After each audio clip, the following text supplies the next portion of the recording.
Hello everyone, welcome back to another video. Today we're going to be talking about two very special YouTubers, CelinaSpookyBoo and KallMeKris. Specifically, we're going to be talking about their haunted castle video, which is part of their Highway to Hell series, where they're traveling around America looking for different haunted locations, eventually ending it with the most haunted city in America, Salem, which is known for like the Salem witch trials. In this series, we are driving to the most haunted locations. In this video, I'll be going through the two-part investigation and, sharing my thoughts. I don't think anything paranormal actually happens in this video, so I'm gonna try to explain away all these paranormal experiences. Did you see it? On the left side of the door frame, barely visible on camera, a white translucent slowly creeps off the frame.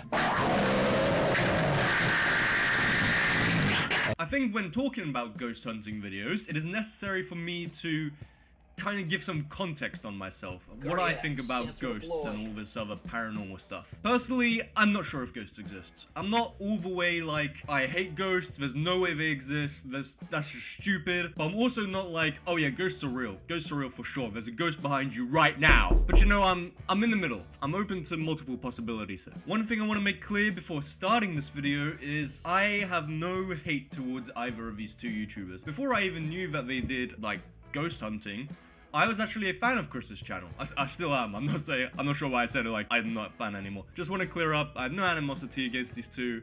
I'm just making a critique for some fun. Finally, I don't think that these two are faking. I want to start with just saying that. I don't think they're faking anything. I do, however, think they get this really unreliable and very little evidence and draw these conclusions and create these narratives. Eat. They were eating.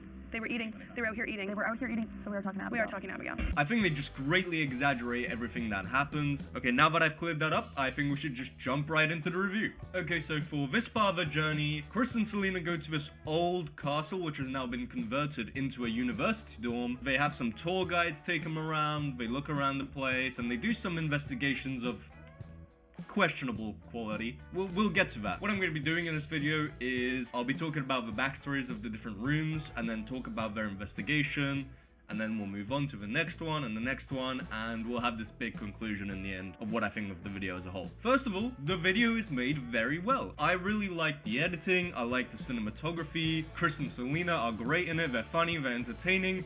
The video as a video is great. The only issue I have is with, you know, claiming all this paranormal stuff, but the video is great. I really enjoyed it. The video starts pretty simple, with them teasing a bit of what is going to happen and giving a brief rundown of where they are and what they're doing. In 1893, the main house burned down, and Grey Tower Castle took its place in 1898. William Harrison, his wife, and two kids resided at Grey Towers Castle, where their family life was no fairy tale. They get the first bit of a tour and make their way to the mirror room, where they do their first investigation. Okay, quick little backstory for this room. This was the room where the Harrisons, the people that lived here, got married. They had their first dancer, and they were young, happy, newlyweds, and everything was great. But then, later on in the relationship, it got a lot more tumultuous. There was a lot of cheating from Mr. Harrison's side, and things kind of went downhill in their relationship. They had their first dance as newlyweds in front of this big mirror, and legend goes that if you're dancing in front of this mirror with your partner, you will see one of two versions of the Harrisons. You'll either see them young, which means your relationship is meant to last, or you'll see them old, which means your relationship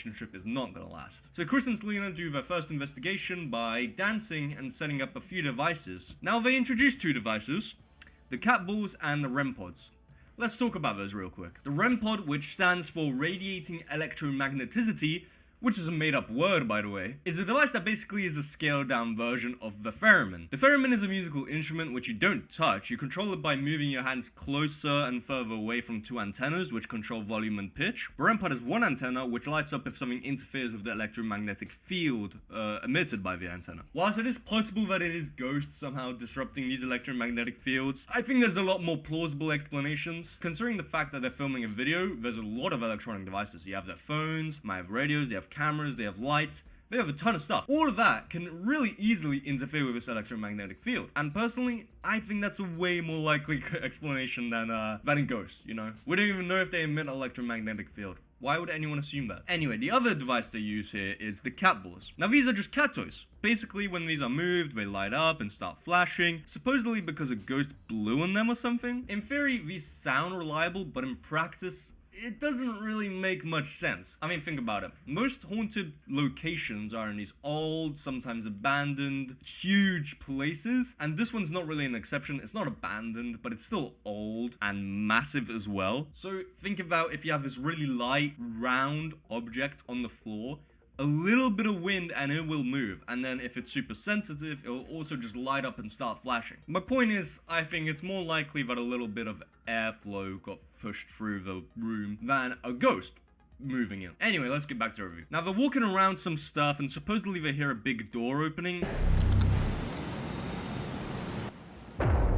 What is that? Yeah, what was that? Now, I'm gonna be honest, I didn't hear it. I tried listening with my headphones on, with my speakers on max volume, but I just couldn't hear it. I'm gonna assume it actually happened, because that'd be really weird if they just started replaying nothing. If they just straight up lied about that, that'd be so fucking weird, like what the hell? But even if this door did open, it's way more likely that someone was just there. I know they probably got told that, oh, we cleared the place out for you guys, but what is the chance that there's like one janitor or one student there still? Why would, think about that for a second. Why would a ghost open a random door somewhere away from them? Why? Ghosts don't have to open doors to move to another location. Everyone... Why? That doesn't make any sense! Do you see what I mean? A ghost doesn't need to open a door to go through it. And if it does, why don't they always open doors? Are you telling me they... You see my point here, right? You see my point here. Anyway, they start dancing around, throwing it back, and nothing really happens. Some cat balls go off, the REM pod twitches a little, but nothing major. Nothing to actually suggest paranormal activity. So then they go on a little bit more of a tour, and they find William's man cave. And as far as we are told, William had lots of affairs in this room, cheated on his wife with lots of women, maybe brought back a few prostitutes. However, Chris and Celina gained some insights from this that kind of seem like they're reaching. At least we weren't told about this. You'll see what I mean. Okay, so they start this investigation by doing something called automatic writing. Celina blindfolds herself and deafens herself with headphones and has a pen and paper. Chris sits opposite her and asks questions to the ghost. Celina, without knowing what Chris is saying, writes down what she feels like. I guess this is supposed to be ghost communicating through Celina? I mean, okay. We'll get to it. The ghost is communing through Celina through this writing. This is where I start to get, very skeptical. You're telling me that Celina can simply sense what the ghost wants to say just by being in the same room as it? No technology, just some sort of like spiritual connection? Putting aside that it's really easy to fake, it's really hard to believe. Here's some examples of what she writes. Hello, in cursive, which Chris infers means the ghost is old-timey. Yet cursive is never used again in the whole thing, so... And they believe they're speaking to the same ghost through most of it, at least. So are you telling me he just left? Are you telling me he just decided to stop writing in cursive? Why?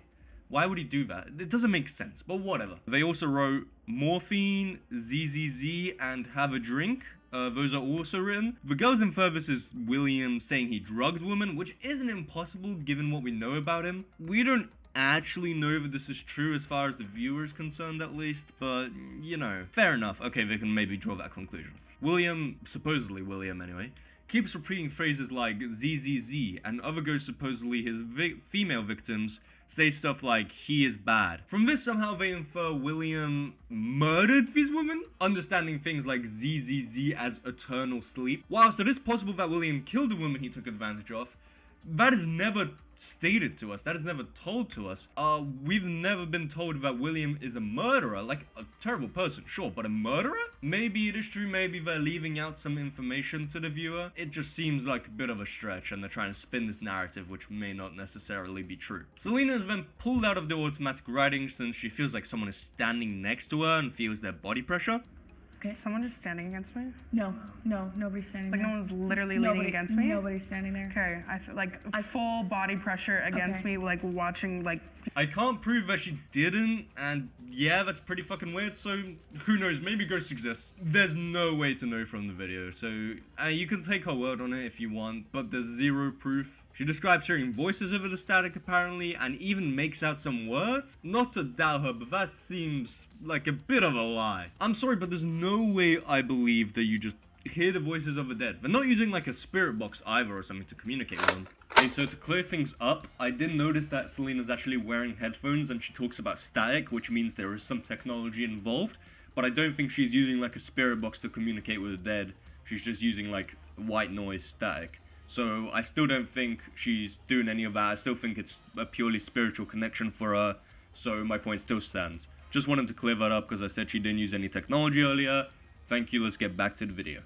She just hears them in her head, with no technology, nothing, just silence. I haven't actually heard Celina claim this, but it seems to me that she thinks of herself as a psychic, who can sort of communicate or at least interpret ghosts. Now, I mentioned earlier that I'm not fully decided on whether ghosts exist or not, but I have no faith that psychics are genuine. I believe that either psychics are, either confused, potentially delusional, or they are trying to scam people, take advantage of people for their money or popularity, whatever they want. And Celina does have a motive to do this. She wants to grow her channel and sell her merch. Now, I'm not accusing Celina of being a fake psychic who's claiming all this to take advantage of the viewers. I'm not trying to say that, please don't misunderstand. But this is just how I feel about psychics, and it seems to me that Celina is portraying herself as one. Sorry if this is a bit mean. I'm not trying to spread hate or anything, but I think it's important to get out there what I think of psychics. Honestly, I do maybe think Celina is either lying or she is seriously exaggerating something in her mind. She maybe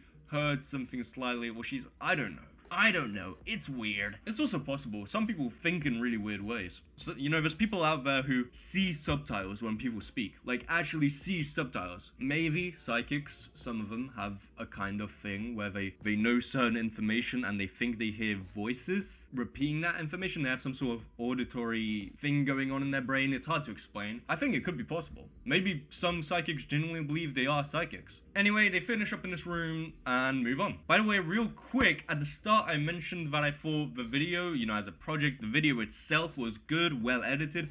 I still think that. But there's one thing that they use the boom sound effect way too much. It is used like every few seconds at this point. And it's used in situations that just aren't tense. So we're passing through Mrs. Harrison. This is the cheater. Tour guide for this room. I'm the sitting president of SCR, and I'm also sometimes they are, obviously, but sometimes nothing happens, and they're like, boom! Big boom sound, it's just a little infuriating. Small complaint, let's continue. They get a bit more of the tour and we go to the atrium. Don't ask me what that is, I don't know. But here's the backstory of this area. Rich girl Abigail lived here and she was very high class, but she fell in love with Toby the stable boy, who was low class. Of course, Abigail's parents refused to allow this to happen. Abigail was meant to meet Toby on the bridge one night and run away, but her parents didn't let her. Being distraught, Abigail jumped from the 3rd floor of a turret and committed suicide. Her body was discovered the next morning by her family as they were eating breakfast. That's the backstory, let's get to the investigation. Now they introduce a new device, so we gotta talk about that. The Alice Box, supposedly a device which allows a spirit to generate a word which the Alice Box then displays and reads out. After doing a little digging, the way that it works is just silly. The Alice Box comes preloaded with a few thousand words approximately, and then the spirit is supposedly meant to just select one of these words, but most likely it's just a random word. These words are buzzwords like dead or pain. You can almost always derive a meaning from these words when doing something spiritual, and you can apply it to your situation really easily. Like, imagine you're at a haunted location and it just says pain. Obviously you're just gonna be like, oh no, the ghosts are feeling pain. I'll be showing a few times how this Alice Box just doesn't make sense. You can see several examples of Chris and Celina deriving meanings from very random words. Eat. They were eating. They were out here eating. They were out here eating, so we are talking to Abigail. We are talking to Abigail. Rewind. She should rewind time. A wolf in sheep's clothing. Yeah. That's immediately what That's I thought of. Inner. What they're feeling inside, like we're just trying to convey that to everybody else. They believe that Abigail didn't commit suicide and instead was murdered, and that Toby was murdered as well. Or maybe that since Toby was murdered, Abigail committed suicide. I think these conclusions are actually kind of probable. However, I do not believe that you need to speak to spirits to assume this. You can think of this without hearing that. Like, it doesn't make sense that someone would be that distraught and kill themselves. Also, once the Alice Box says themselves. And they make an assumption that's just, you know, I'll play the clip. Themselves. They did it to They them just wanted themselves. the love for themselves. Anyway, they finish up and move on with the tour. Okay, so now they go to Amy's staircase. Let me real quick tell you the backstory. So basically, this little girl called Amy was wearing this long ass scarf. She ran down some massive spiral step and her scarf accidentally got caught on the railing. She then got flung over the railing and got hung by her scarf. Anyway, they come here and start the next investigation. And guess what, guys? They introduce a new piece of equipment. Yay! Let's discuss it real quick. The music box. These detect motion using an IR sensor. The issue with this is obvious. When the music box goes off, it's probably caused maybe by like an insect moves in front of it or a curtain is moved, not a ghost. It states that paranormal entities can interact with our physical world. You know what else can interact with our physical world? Wind. I think they suggest the detector senses stuff the ghost moves rather than the ghost themselves. Never loved the idea that ghosts can move stuff. Like, why do they always do such meaningless shit with this ability? Like, do something interesting or something that allows you to communicate. Anyway, that's just how this device works. Probably doesn't actually detect ghosts. They also introduced this weird pentagram looking device, but Celina says it's just some REM pod. So I'm just gonna assume it works that way with the same issues. One thing Celina mentions that kind of made me do a double take. She said spiral staircases are portals to other worlds or something like that. You know what I learned? Because I have one? What? Spiral staircases are portals. Look up through there. That is terrifying. What? What kind of superstition is that? I've never even heard that one before. I haven't checked, but I can guarantee you there's no evidence to suggest spiral staircases are portals. Okay, they set up the investigation, but then they end the video there, and now we're moving into part 2, and they begin the investigation. Hey guys, thank you for watching the video. I know everything looks different. That's because I was halfway through editing this video, and it got really long, and I was just like, I think I'm gonna make this into a 2-parter. So, thank you for watching this video. Go check out part 2. It should already be on my channel by the time this one's uploaded. Thank you so much for watching, and I'll see you guys later. Bye!